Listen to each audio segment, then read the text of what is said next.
اشرح لي صدري ويسر لي امري واحلل عقدة من لساني يفقهوا قولي وزدني علما. السلام عليكم ورحمة الله.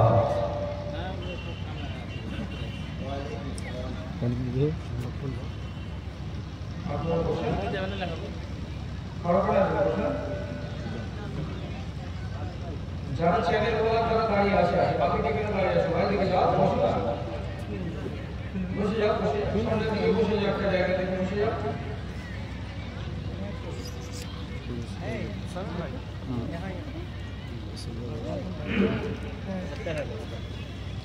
ইন্নাল হামদালিল্লাহ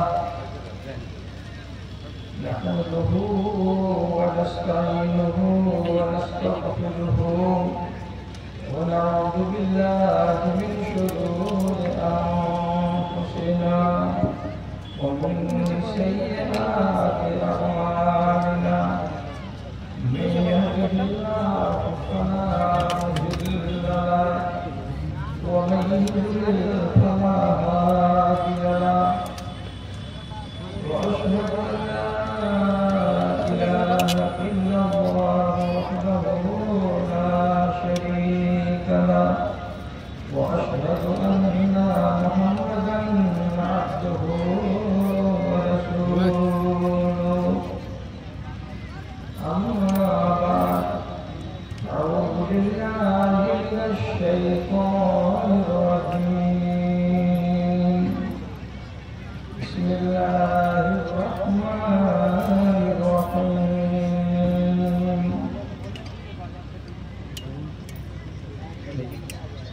الذين ينقضون عهد الله من بعد ميثاقه ويقطعون ما أمر الله به أن يوصل ويفسدون في الأرض أولئك هم الخاسرون.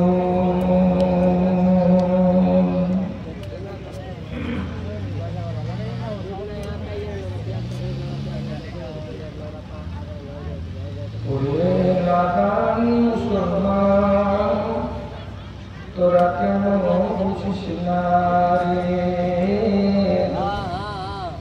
খোদার রশি শক্ত হাতে কেন ধরিস না রে, তোরা কেন ধরিস না রে।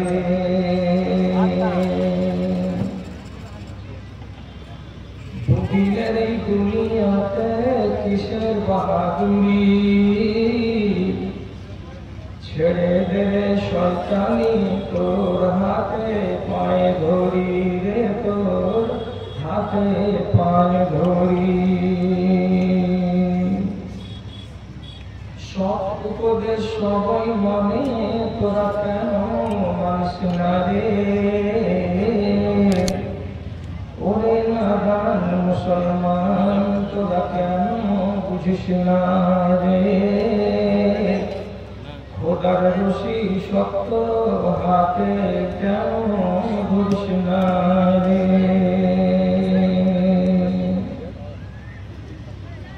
আল্লাহ ও রাসূল নারাজ হবে যেসব আচরণে, সেগুলোকেই আপন করে নিবি মনে প্রাণে, তোরা নিবি মনে প্রাণে। বয়সকালে ছেলে মেয়ে তোরা কেন ভুলিস না রে, বয়সকালে ছেলে মেয়ে তোরা কেন ভুলিস না রে, ওরে নাদান মুসলমান তোরা কেন বুঝিস না রে, খোদার রশি শক্ত হাতে কেন ধরিস না রে, তোরা কেন ধরিস না রে।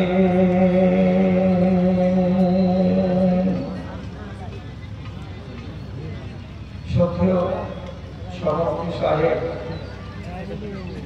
সমবেত এই এলাকার বিভিন্ন দিক থেকে, বিভিন্ন মহল্লা পাড়া থেকে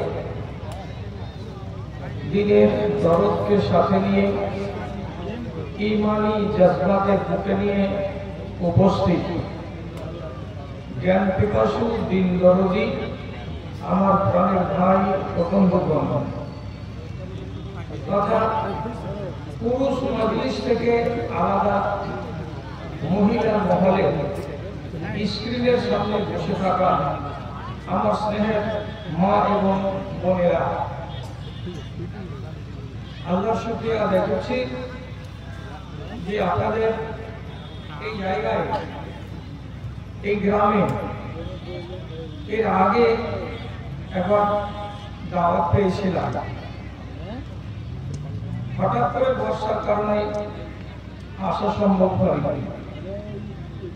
আবার মধ্যখানে 2 বছর 3 বছর গ্যাপ, তারপরে এইবার আপনাদের মুখোমুখি হওয়ার আল্লাহ তাআলা সুযোগ করে দিয়েছেন। কিন্তু পরিস্থিতিটা অত্যন্ত বেদনাদায়ক, কষ্টদায়ক।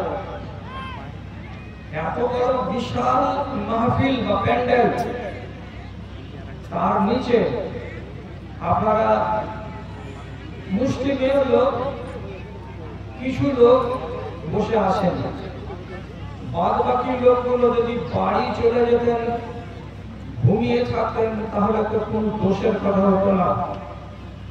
কেন যে রব্বুল আলামিন রাতটাকে ঘুমাবার জন্য বানিয়েছেন, তো বাড়ি গিয়ে ঘুমিয়ে গেলেন। কিন্তু ঘুমিয়ে না গিয়ে আরো বড় জুলুম হলো এই যে বাজারে টহলদারি করে বেড়াচ্ছেন। এখন পর্যন্ত বাজার ঘোরা, বাজারে খাওয়া দাওয়া করা, আয়েশ আরাম করা আপনাদের শেষ হয়নি। দুঃখের সাথে বলছি, ইমাম মালিক রহমাতুল্লাহ আলাইহি তার একটি নাম করা কিতাব, কিতাবুস জুহদ, সেই কিতাবের ভিতরে উনি একটি রিওয়ায়াত এনেছেন হযরত আবু আলিয়া রাহমাতুল্লাহ থেকে। তিনি লিখছেন, বলেছেন, সাইয়াতি আলা নাসে জামানুন তাখরুবু কুলুবান নাসে মিন হালাওয়াতিল কুরআন।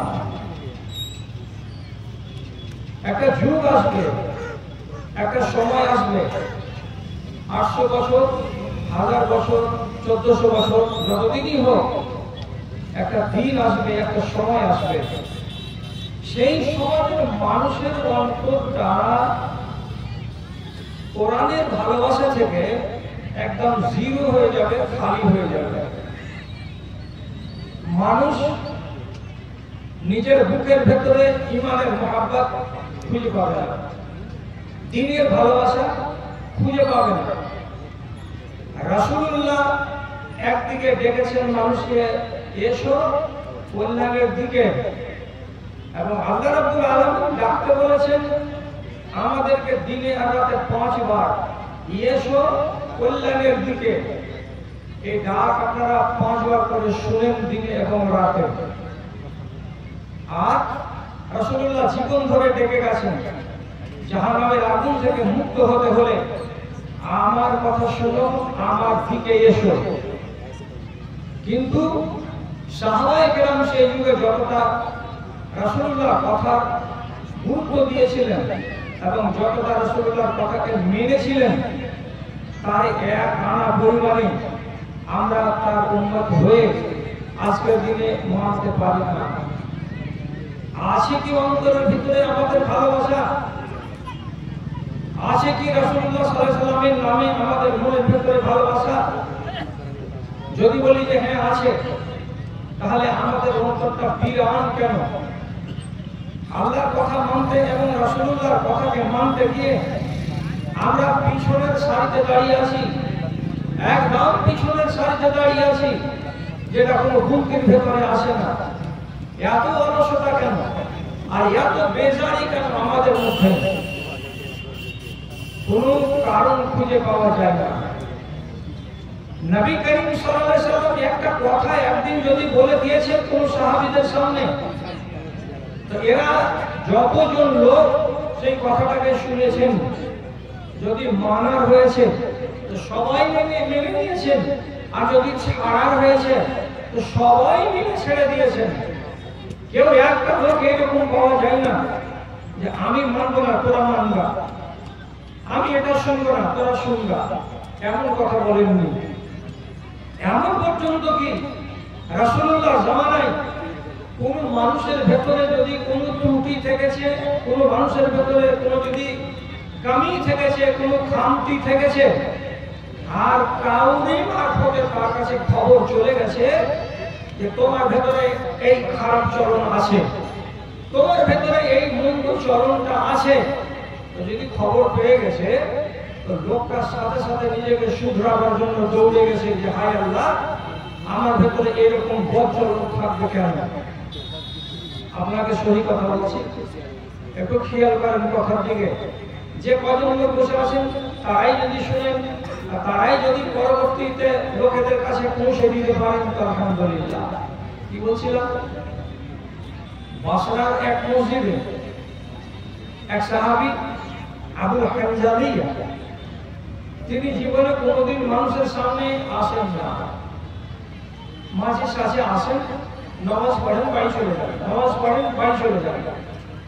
একদিন কিছু লোক তাকে ঘিরে নিল, আর নেওয়ার পরে বলছে আপনি তো রাসূলুল্লাহকে দেখেছেন নিজের চোখে, তো যদি একটা কোনো হাদিস আমাদেরকে শোনাতেন তাহলে আমরা শুনতাম, আমাদের কাজ দিত, দয়া করে বলবেন না একটা হাদিস।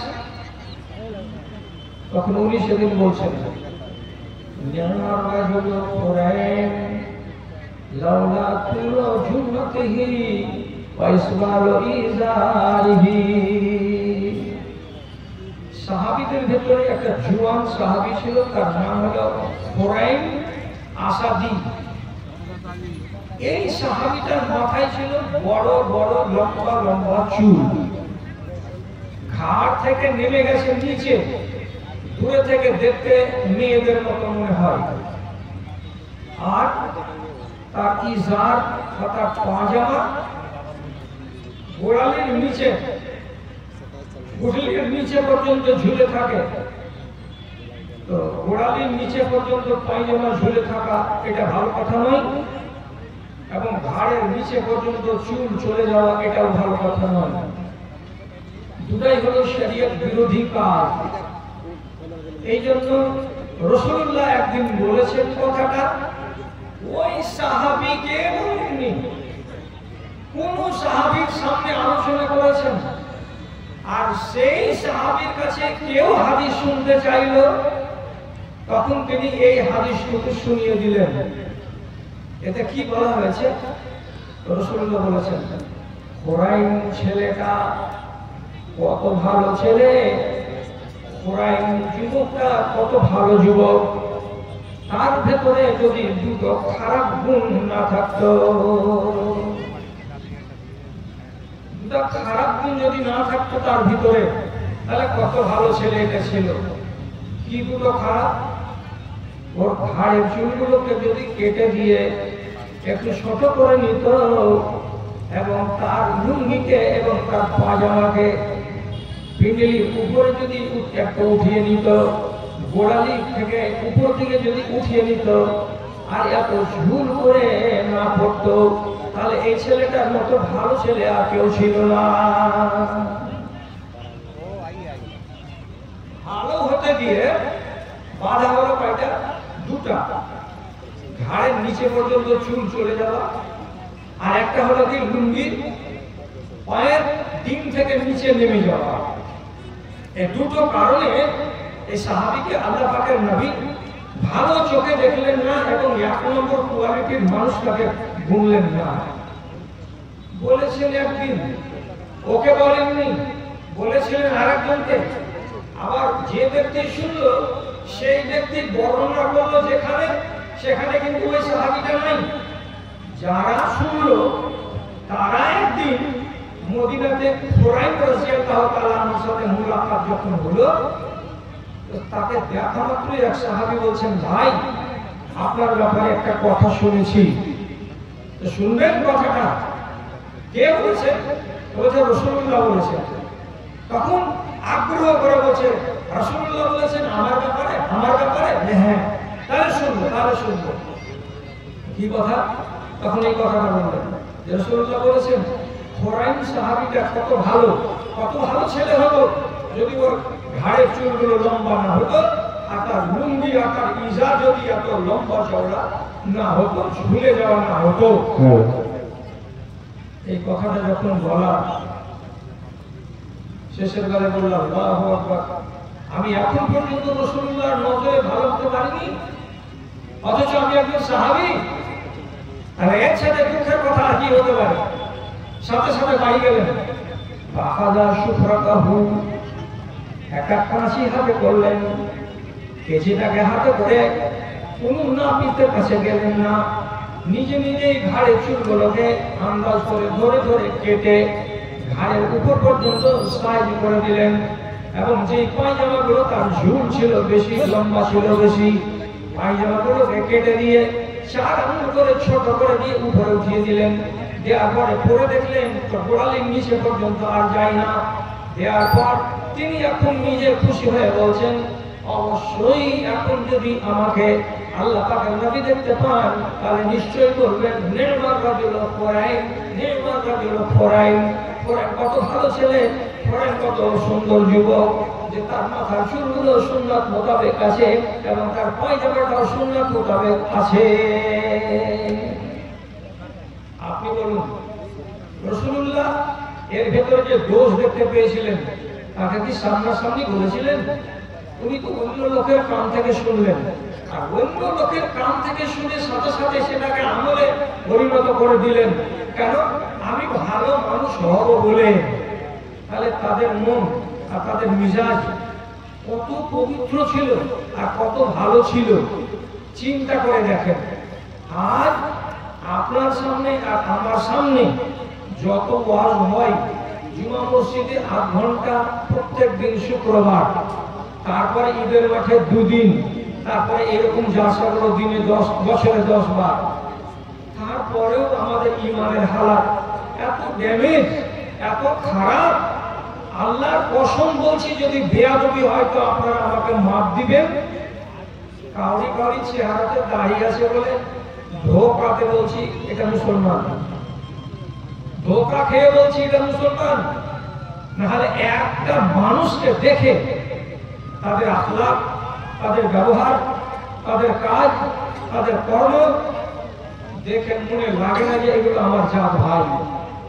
কোনটা কাজ আমার ভাইদের জাত ভাইয়ের মতো হচ্ছে? আপনি বলুন তো, বলতে পারবেন একটা কোনো কাজ দেখান তো আপনারা। এই যুগের মানুষ আজান পড়ে গেলে দৌড়াতে হয় কোন দিকে? তো মসজিদের দিকে। আপনি নিজে সংসারের কাজে ডুবে আছেন, আপনার কিছুই তো আজকে না, ভুট্টা কাটতে আছেন, মারতে আছেন, ঝাড়তে আছেন। আজান হলো, নামাজ হয়ে গেল, আপনার মাথা ঘামলো না, কান ঘামলো না।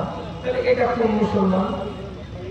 আমাদের বিয়ে শাদীতে যতগুলো ব্যবহার আমরা করছি আজকের জামানায়, আল্লাহর কসম খেয়ে বলছি একটাও ইসলামী শরিয়ত সম্মত নয়, শুধু ইজাবা কবুলটাকে ছাড়া। বাকিগুলো যত কাজ আমরা করছি সবই উল্টো, সবই পাল্টা। আমাদের দেশে তালাক, আমাদের দেশে বিবাহ, আর আমাদের দেশে ছাড়ান, আমাদের দেশে খোলা, আর পরের বেটিকে নিয়ে পালিয়ে যাওয়া, পরের স্ত্রীকে নিয়ে পালিয়ে গিয়ে রাতারাত বিবাহ করে নেওয়া, আবার নিজের স্ত্রীকে মন মতো ছেড়ে দেওয়া, আর কাউরি ছেড়ে দেওয়া বাড়ি মালিকে রাতারাতে বিয়ে করে নেওয়া। এসব জানোয়ারি বুদ্ধিগুলো আমাদের ভেতরে রাখা যায়, অথচ এগুলো একটাও শরীয়ত সম্মত নয়। তাহলে কাকে বলতে যাবো দুঃখের কথা? কওমের এই বদহাল দেখে, কওমের এই বদহাল দেখে মনে লাগে কত ব্যথা। রাত আর দিন সুপথে ডেকেছি, কেউ তো শুনেনি কথা রে, কেউ তো শুনেনি কথা। ভাই বলে এদের পরিচয় দিতে মাথা হেঁট হয় লাজে, ভাই বলে এদের পরিচয় দিতে মাথা হেঁট হয় লাজে। হৃদয় ভরে দাও ইমানি আলোতে, সাজায় নতুন সাজে, সাজায় নতুন সাজে। কি করে বলবো যেগুলো আমার ভাই? অন্যায় দিকে আপনার হাত উঠছে কেমন করে? রাসূলুল্লাহর উম্মত হয়ে এতদিনের ওয়াজ শুনে জুমার মসজিদে হাজিরি দিয়ে তারপরেও যদি আমি শুধরাতে নিজেকে না পারি, একটা কথা জেনে রাখবেন, আল্লাহর দুনিয়াতে একগুলো লোক আছে ফেল, আর আল্লাহর দুনিয়াতে একগুলো লোক আছে পাস। যারা পাস করা অর্থাৎ তাদের দুনিয়ার আখিরাত কামিয়াব, আর একগুলো লোক আছে যারা ফেল, এই দুনিয়াতে ফেল তো আখিরাতেও ফেল। কারা পাস? মরার পরে কবর থেকেই তার আরামের জগৎ শুরু হয়ে যাবে, এরা পাস। আর মরার সময় থেকে শুরু করে, কবরের যাওয়া থেকে শুরু করে, হাসরের মাঠ থেকে শুরু করে জাহান্নাম পর্যন্ত একগুলো লোক যাবে, এরা হলো ফেল। তাহলে কারা পাস করালো, কারা ফেল করালো? এটা কথা লম্বা করে বলার টাইম নেই, আর লম্বা করে বলার মতো মজলিসও নেই। ছোট করে আপনাদেরকে বলছি, যে কটা লোক আছে মাথাতে তুলে নিয়ে যান কথাটা। সূরা বাকারার ভিতরে আল্লাহ রাব্বুল আলামিন বলছেন, আল্লাযীনা ইয়ানকুযুনা আহাদাল্লাহি মিন বা'দি মিসাকিহি, যে সমস্ত লোকেরা আল্লাহ রাব্বুল আলামিনের সঙ্গে যেটা ওয়াদা করা আছে, আল্লাহর ওয়াদাকে যারা ভেঙে ফেলে দেয়, আল্লাহর ওয়াদাকে রাখে না, চুরমার করে দেয়। আর কি ওয়ায়াতাকুনা মা আমারাল্লাহু, আল্লাহ তাআলা যা বলেছেন, হুকুম করেছেন, তাকে মানে না, বেপাত্তা করে দেয়। এইরকম মানুষগুলো সম্বন্ধে আল্লাহ তাআলা বলছেন, উলাইকা হুমুল খাসিরুন, যারা আল্লাহর আদেশকে মেনে চলে না, যারা আল্লাহর হুকুমকে পায়ে পৌঁছায়, যারা আল্লাহর সঙ্গে আহাদ করেছে, আহাদকে চুরি মেরে ভেঙে ফেলে দেয়, এই মানুষগুলোকে আল্লাহ তাআলা বলছে এরা হলো ফেল। এরা ফেল, এরা সূচনা হবে ওর মরণ থেকে।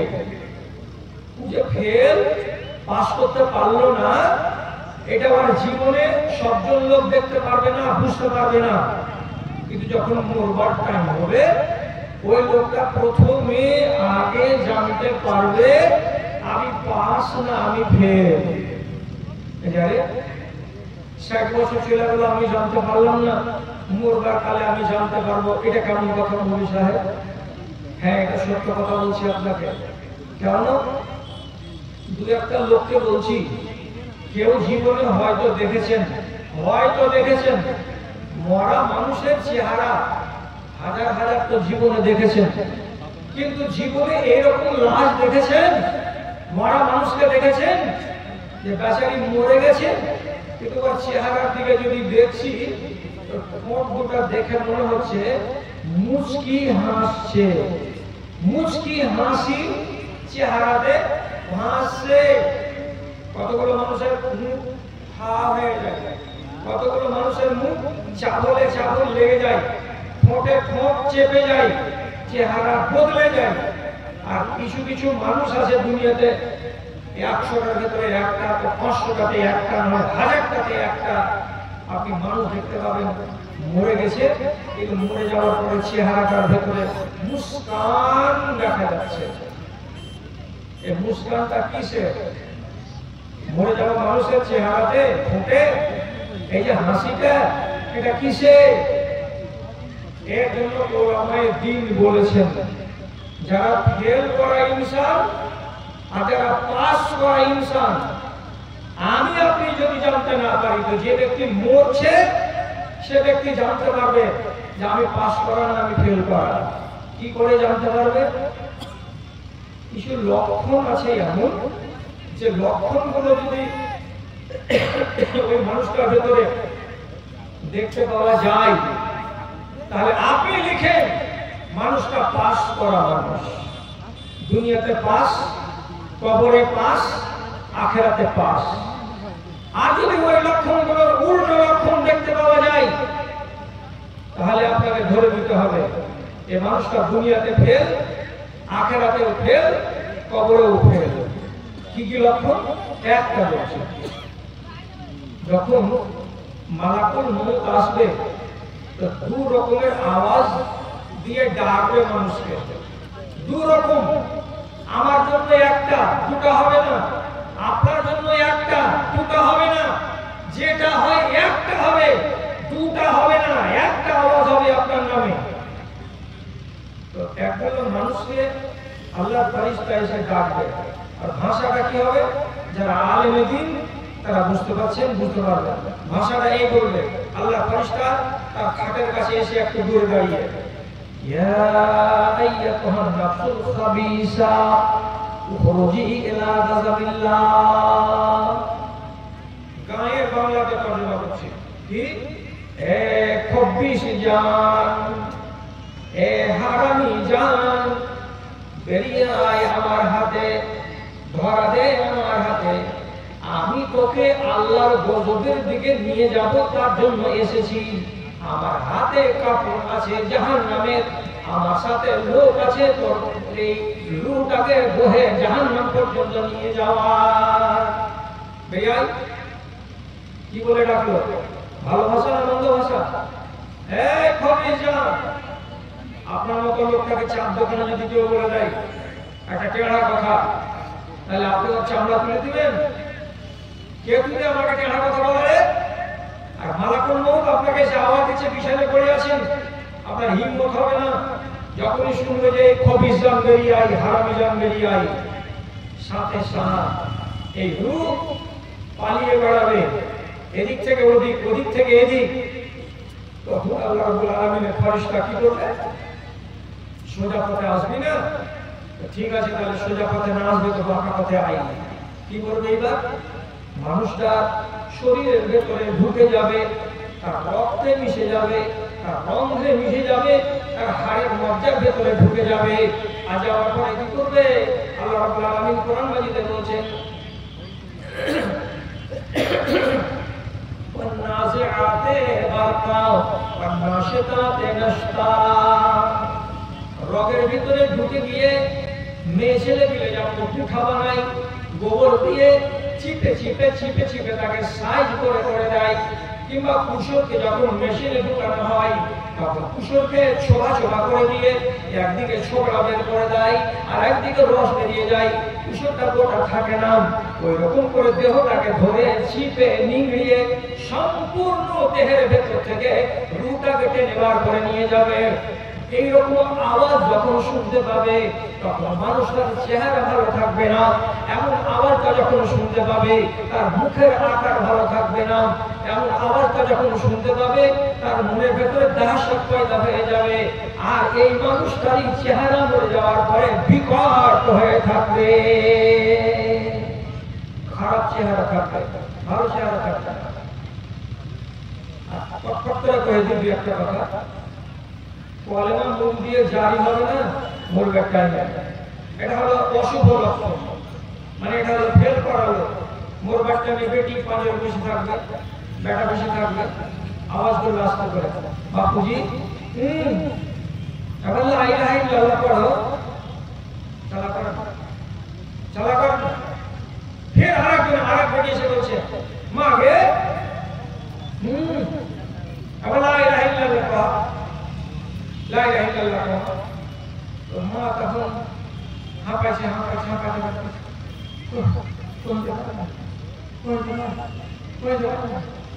আরে কেন কইতে পারবি না? সারাটা জিন্দগি কেটে গেছে তোর 60 বছর 70 বছরে, লা ইলাহা ইল্লাল্লাহ এই কথাটাতে কোন মুসিবত আছে তোমার মুখ দিয়ে বেরোয় না? বলছি বলতে পারি না। এর মানেটা কি? মরবার টাইমে যার মুখ দিয়ে কালেমায়ে তাওহীদ জারি হবে না, জেনে নিতে হবে এই মানুষটা হলো ফেল।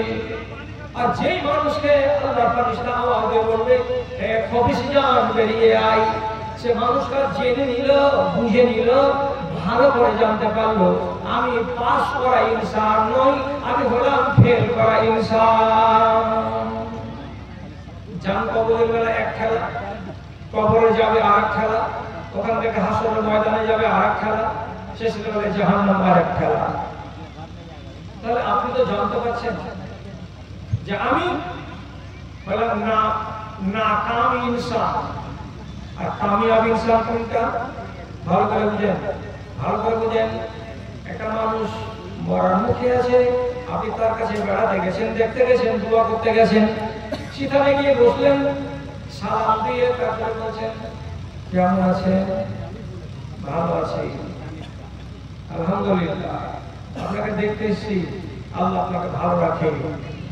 যে ব্যক্তি বিছানায় পড়ে আছে, মরার টাইম হয়ে গেছে, মাঝে মাঝে জিকির করতে আসে, মুখ কামড়েছে, লা ইলাহা ইল্লাল্লাহ সুবহানাল্লাহি ওয়া বিহামদিহি সুবহানাল্লাহিল আযীম আস্তাগফিরুল্লাহ লা ইলাহা ইল্লাল্লাহ।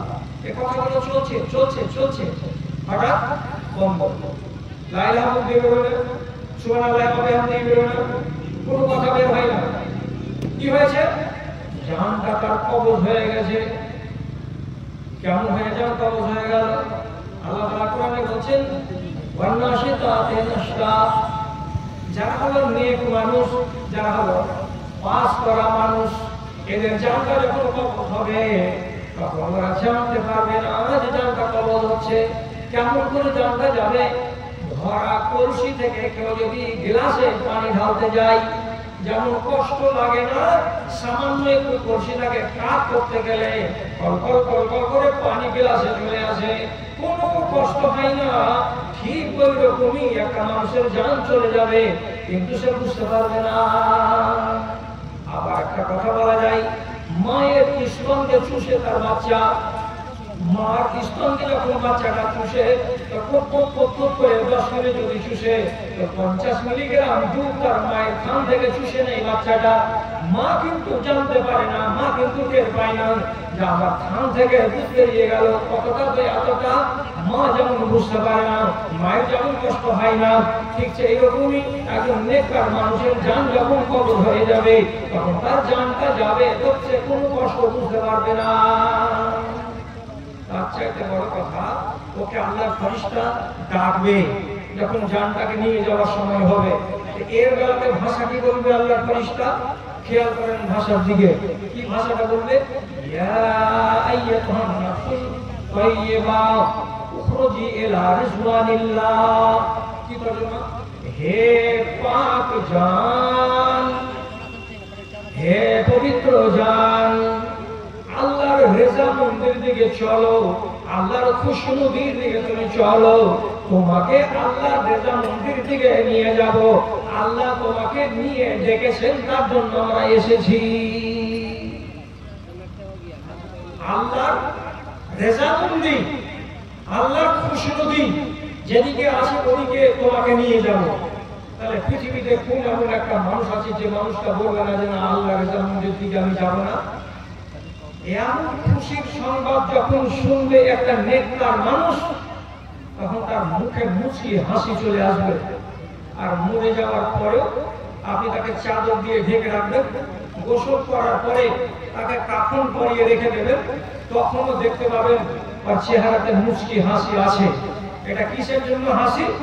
ওই যে শুনে নিয়েছে মালাকুল মউতের মুখ থেকে যে হে আল্লাহর বান্দা, তোমার পাক জানকে আল্লাহর রেজামন্দির দিকে নিয়ে যাব। এই পবিত্র কথাটা শোনার পর থেকে আনন্দের জ্বালাতে তখন কি করে? মুচকি মেরে হাসে। আর ওই হাসিটা থেকে যায় কখন পর্যন্ত? কাফনের লেপটানো পর্যন্ত, কবর পর্যন্ত।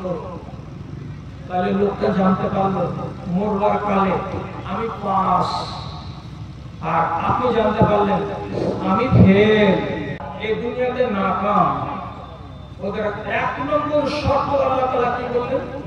ইয়াকুযুনা আহাদাল্লাহ, যেগুলো রব্বুল আলামিন আমার আপনার সাথে ওয়াদা নিয়েছেন, সেই ওয়াদার উপরে থাকবে না, থাকবে না।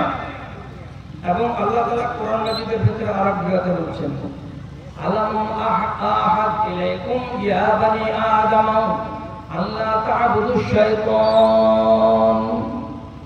এই আদমের বেটা বেটিরা, আমি তোমাদের কাছে ওয়াদা নিইনি, এই কাজ করবে না যে কাজ আমি বলিনি, এই কাজ করবে না যে কাজ করতে গেলে ইবলিস শয়তান খুশি হবে। আমি তোমাদের ওয়াদা নিয়েছি না নিইনি? আল্লাহ তাআলা তো আমার কাছে ওয়াদা নিয়েছেন, লম্বা করে বলার এখন সময় নেই। আমিও বলেছিলাম সেই দিন, আপনিও বলেছিলেন সেই দিন, যেদিন আল্লাহ তাআলা ওয়াদা নিয়েছিলেন আমাদের কাছে, তখন আমরা সবাই বলেছিলাম যে জি আল্লাহ, আপনি আমাদের রব, আপনি আমাদের পালনহার, আপনার কথা মতো জীবন কাটাবো। তাহলে আজ কেন মানি না আল্লাহ রাব্বুল আলামিনের কানুনকে? কোনটা দেখাবো আপনাকে যে হ্যাঁ আপনি মানেন? একটা দেখাবো, দুটা দেখাবো, তিনটা দেখাবো? যদি মিসাল দিয়ে বলি, মিসাল কি মিসাল? আমি আপনাকে হাত ধরে টানতে টানতে টানতে টানতে জান্নাতের দরজা পর্যন্ত নিয়ে যেতে চাইছি, কিন্তু আপনি এমন হুজ্জতি ইনসান, আমার হাতটাকে ছেড়ে ফেলে দিয়ে হাঁটতে হাঁটতে হাঁটতে হাঁটতে জাহান্নামের দরজায় চলে যেতে যাচ্ছেন। জাহান্নামে ঢুকে যাওয়ার জন্য আপনি নিজে চেষ্টা চালিয়ে যাচ্ছেন, আপনাকে কেউ বুঝাবার পারে না। জাহান্নামে যাচ্ছেন কেন? আপনি আমাকে পাল্টা প্রশ্ন করবেন, কোনটা খেপা আছে সাহেব যে জাহান্নামে যাচ্ছে? জাহান্নামে কোনটা খেপা যায়? আপনাকে তাহলে একটা মিসাল দিয়ে বলি, তা কি? আমার কথার দিকে খেয়াল করেন। আল্লাহ তাআলা সূরা নিসার ভিতরে একটা আয়াত বলেছেন, আয়াতটাকে লম্বা চড়া করে বলেছেন, বাপ এতটুকু জমি পাবে বেটার জমিতে, বেটা এতটুকু জমি পাবে বাপ মরে গেলে, স্ত্রী এতখানি পাবে, বেটি এতখানি পাবে, বেটা এতখানি পাবে, মা এতখানি পাবে। এরকম করে কে কতখানি জমি পাবে আল্লাহ তাআলা কোরআন মাজিদে লিখে দিয়েছেন। এবার সব কথাকে আল্লাহ তাআলা ফুলে ফুলে লিখে দিয়েছেন সূরা নিসার ভিতরে। তাহলে মায়ের হক, বেটার হক, বেটির হক, স্ত্রীর হক, সবারই হক লেখা আছে। আপনার কাজ কি? মিরাসের আইনকে মানা না পা দিয়ে কুচলে দেওয়া? আপনি যদি বলেন যে হ্যাঁ মানি, হ্যাঁ মানি, তাহলে আপনাকে আমি জিজ্ঞেস করে বলছি, কাঠিয়ার এলাকার এই গিদ্দাবাড়ি গ্রাম, এখানে আজ কথা বলতে এসেছি, এই এলাকাতে আপনি সকালবেলায় খোঁজ নিয়ে দেখবেন তো এমন কোন লোক আছে যে মরবার আগে জমিখানি দুটা বেটাকে আর বাড়িওয়ালিকে লিখে দিয়েছে আর বেটিগুলোকে মাহরুম করে দিয়েছে? যদি খুঁজে পান এলাকায়, যদি পান খুঁজে যে জমি বেটাকে লিখে দিয়ে দিয়েছে, একটুও রাখেনি, অথবা পড়াকরা স্ত্রীকে দিয়েছে আর বেটিগুলোকে দেয়নি, কিংবা দুটা পক্ষ আগলা পক্ষের ছেলে পিলেকে দেয়নি, পাঁচলা পক্ষের ছেলে পিলেকে সব লিখে দিয়েছে, যদি এইরকম লোক খুঁজে পাওয়া যায় আপনার এলাকায়, তাহলে আমি আপনাকে পাওয়ার দিচ্ছি, ক্ষমতা দিচ্ছি, আপনার যদি সাহস থাকে তাহলে আপনি ওকে সামনাসামনি বলবেন, এই জাহান্নামের লোকী, এই জাহান্নামের লোকী, আর কতদিন বাঁচবি দুনিয়াতে? ও যদি পাল্টা মার দেয় তার গ্যারান্টি আমি নেব না। কিন্তু আপনি লোকটাকে যদি এই কথাটা বলে দেন যে তুই যা আমল করে গেলি, শুধু মরার দেরি, তুই তো পাকা একটা জাহান্নামী, কিসের জন্য? কে পাওয়ার দিল? রাসূল কারীম সাল্লাল্লাহু আলাইহি ওয়াসাল্লাম বলেন, মান কাতা মিরাসা ওয়ারসিহি ফারজাল্লাহু ওয়া রাসূলুহু কাতাল্লাহু মিরাসাহু ইয়াউমাল কিয়ামাতি ফিল জান্নাহ। কোন মানুষ যদি বেটির মিরাসকে কেটে নেয়, বেটাকে দিয়ে দেয়, কোন মানুষ যদি আগলা পক্ষের ছেলেগুলোকে বঞ্চিত করে দেয় আর পাঁচলা বাড়ি বাড়ির ছেলে পেলেকে সব জমিগুলোকে লিখে দেয়, তাহলে ও যদি এইরকম করে ভাগ বাটোয়ারা করে, তো রাসূল কারীম সাল্লাল্লাহু আলাইহি ওয়াসাল্লাম বলেন, তোমার মিরাসটাকে, যেটা জান্নাত হলো তোমার মিরাস, আল্লাহ রাব্বুল আলামিন কিয়ামতের দিন কেটে নেবেন, কেটে নেবেন, কেটে নেবেন। আমি একবারে বলবেন, ফেরেশতারা এর মালায়েককে জাহান্নামে ভরে দাও, কেন যে এই লোকটা মিরাস কেটে নিয়েছে একজন লোকের, তার জন্য তার মিরাসের জান্নাতটাকে আমি কেটে দিলাম, একে জাহান্নামে বানিয়ে দাও। কি হলো? মরার আগে নিজের টিকিট নিজের হাতে বানিয়ে দিয়ে কবরে যাবেন? আর এটা কত বাংলা কথা? এইরকম লোক আমাদের দেশে আল্লাহ রহম করে তাদের এলাকায় দিনের দিন বাড়ছে, দিনের দিন বাড়ছে। এই সাথে সাথে আপনাকে একটা কথা বলে দিই, মাথাতে রাখেন, রোজ রোজ জালসা হবে না, আর রোজ রোজ মাওলানারা আসবে না, আর রোজ রোজ আপনাকে কেউ শোনাবে না। আমি আজকে হঠাৎ চলে এসেছি, একটা কথা বলে দিচ্ছি, যেমন জমি লিখে দেওয়াটা বেড়ে গেছে, তেমনি একটা হরতাল দুনিয়াতে বেড়ে গেছে। হরতালটা কি? মরা লাশকে ঘিরে যারা মারুম হয়ে গেছে ওরা খাটলি ধরে বসে থাকছে, গোসল করতে দিব না, কাফন পরাতে দিব না, হাজিকে মাটিতে দাফন হতে দিব না। তোমরা কে? আমরা আগের পক্ষের বেটা আর আমরা আগের পক্ষের বেটি, অথবা আমরা এই পক্ষের বেটি। আমাদের জমি সবখানি বাপ লিখে দিয়েছে দুই বেটাকে, আমাদেরকে দেয়নি, কাজে আমরা বাপকে মাটি হতে দিব না। এভাবে যে খাটলিকে আটকে দিচ্ছে, তো পেপারে যদি বিহারের পেপারে এসে থাকে তো ভালো, আমরা এসে থাকে তো আমি কি বলবো। গত 7-8 দিন আগে কালিয়াচকের মাটিতে এমন একটা লাশকে 3 দিন ধরে আটকে রাখলো, গোসল দিতে দিল না, কাফন পরাতে দিল না, মাটি দিতে দিল না। 3 বেটিতে আবার জামাইগুলোতে, আর 2 বেটা বলছে না দাফন করবো। পুলিশ এলো, এসে বলছে পরিবেশ দূষণ হবে, মরা মানুষকে বাইরে রাখা চলবে না, জলদি পুঁতে দাও, নাহলে আমরা জোর করে লাশ কেড়ে নিয়ে চলে যাবো।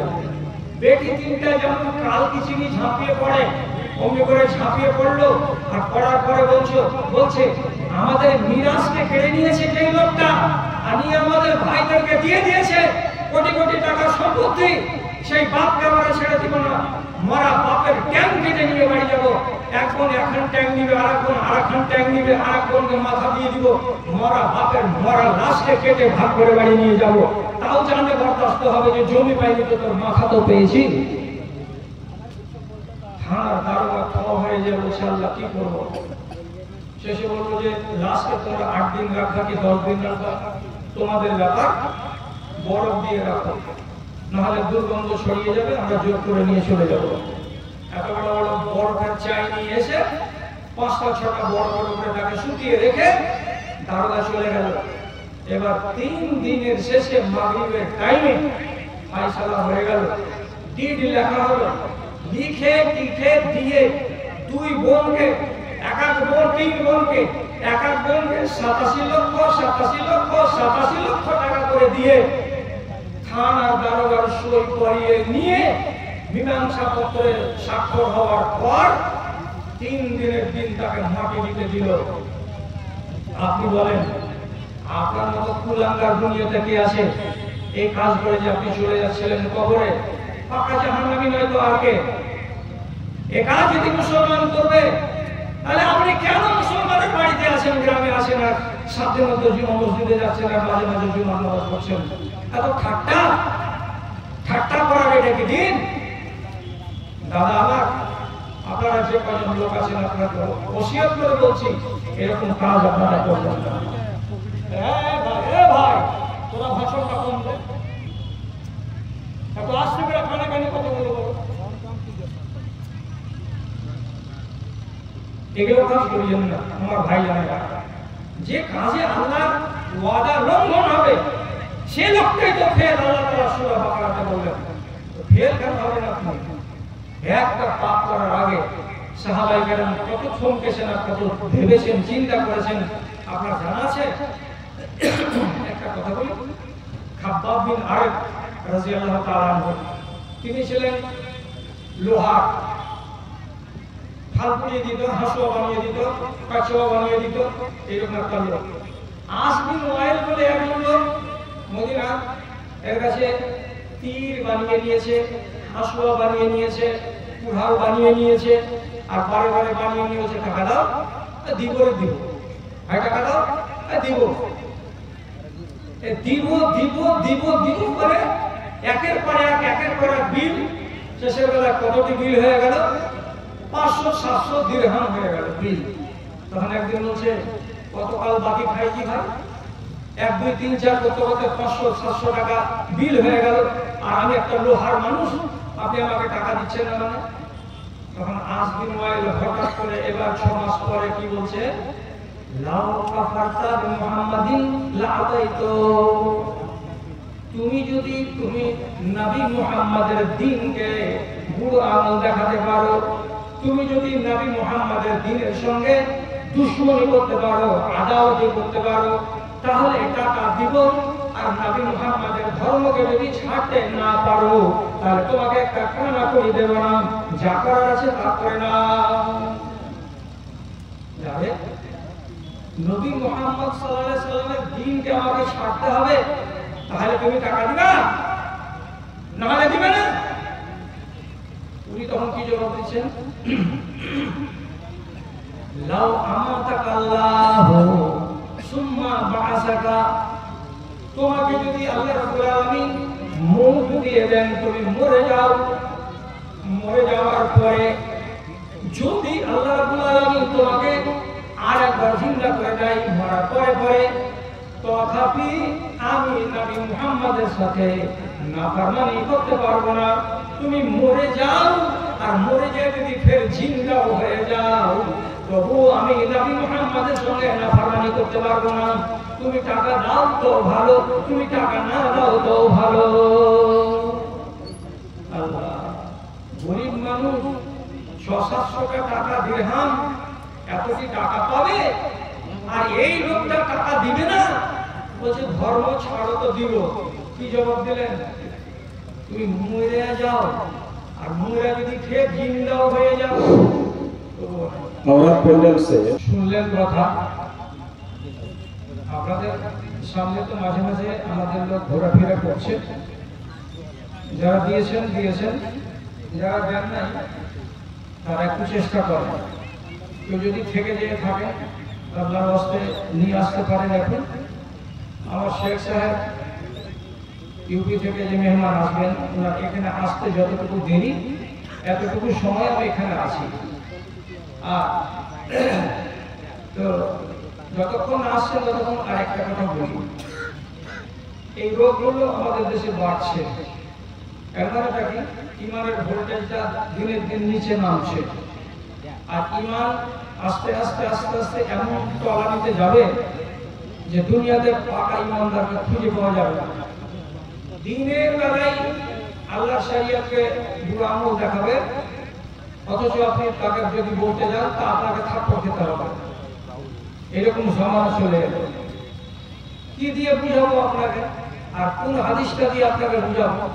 কথা বলার তো অনেক আছে, কিন্তু এতগুলো কথা বলার জন্য একটা আমাদের বাংলাতে কথা আছে কি, ভালো বক্তা হতে গেলে ভালো শ্রোতা লাগে। তো ভালো শ্রোতা, মোট তো শ্রোতাই নাই, তো ভালো শ্রোতা কোথায় পাওয়া যাবে? ভালো শ্রোতা তো অনেক দূরের কথা। এখন আপনারা ইন্তজার করছেন। আমার ভাই এলান করেছিলেন যে বক্তা সাহেবের, উনি আলহামদুলিল্লাহ স্টেজে চলে এসেছেন। আমি এবার আপনাদের সামনে থেকে চলে যাচ্ছি আলহামদুলিল্লাহ। আরেক ভাই শেষের বেলায় উনি 2000 টাকা মসজিদের নামে দান করেছেন। আমার ভাই যে আশাতে দান করেছেন, আল্লাহ তার আশাকে পূরণ করো, তার আহলকে সুখে রাখো, শান্তিতে রাখো। মাওলানা কারীম তার হৃদয়ে তুমি বরকত দিও। রব্বানা তাকাব্বাল মিন্না ইন্নাকা আনতাস সামিউল আলিম ওয়া তুব আলাইনা ইন্নাকা আনতাত তাওয়াবুর রহিম বিরহমাতিকা ইয়া আরহামার রাহিমিন।